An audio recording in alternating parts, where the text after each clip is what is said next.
நீங்க என்னமா ஸ்பெஷல்? இட்லி, அதுக்கு சைட் டிஷ் வந்து கதம்ப சட்னி. என்னமா சட்னி பேரே வித்தியாசமா இருக்கு? ஆமா, நம்ம வேர்க்கடலை சட்னி ரெசிபி போட்டிருக்கோம், கடலைப்பருப்பு சட்னி ரெசிபி போட்டிருக்கோம், கார சட்னி ரெசிபி போட்டிருக்கோம். இது எல்லாத்தையும் கலந்து செஞ்சா அதுக்கு பேர் தான் கதம்ப சட்னி. இட்லி சுட சுட இருக்குல்ல, சொல்ல மாட்டேன், இட்லி ஆறி போச்சு, ஆறுனாலுமே இந்த சட்னி வச்சு சாப்பிடும்போது சூப்பரா இருக்கும். இட்லி கதம்ப சட்னி.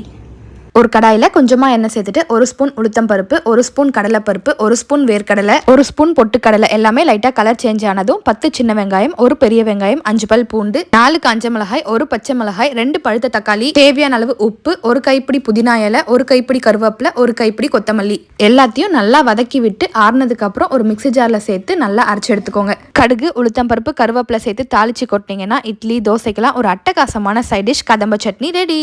அப்படியே ஷார்ட் அண்ட் ஸ்வீட்டாக என்னோட அவுட்ஃபிட் பற்றியும் சொல்லிடுறேன். இந்த சாரீ வந்து இன்ஸ்டாகிராமில் இருக்க யாழி கிரியேஷன்ஸ் அந்த பேஜ்லேருந்து வாங்கியிருந்தேன். இந்த பேங்கிள் இன்ஸ்டாகிராமில் யூடியூப்ல எந்த பக்கம் பார்த்தாலும் ரெயின் ட்ராப் பேங்கிள் இதை பற்றியே தான் பேசிட்டு இருக்காங்க. இந்த ரெயின் ட்ராப் பேங்கிள்லாம் நீங்களும் ஆர்டர் பண்ணணும் அப்படின்னா இன்ஸ்டாகிராமில் இருக்க வளையல்கள் சத்தம் சாரீ ப்ளஸ் இந்த பேங்கிளோட டீடைல்ஸ் எல்லாமே நான் கீழே டேக் பண்ணியிருக்கேன். எப்பவுமே ஒரே மாதிரி சட்னி செய்யாமல் இந்த மாதிரி கதம்ப சட்னி நீங்களும் ட்ரை பண்ணி பாருங்க. இன்னொரு சூப்பரான வீடியோவில் மீட் பண்ணலாம். பாய்.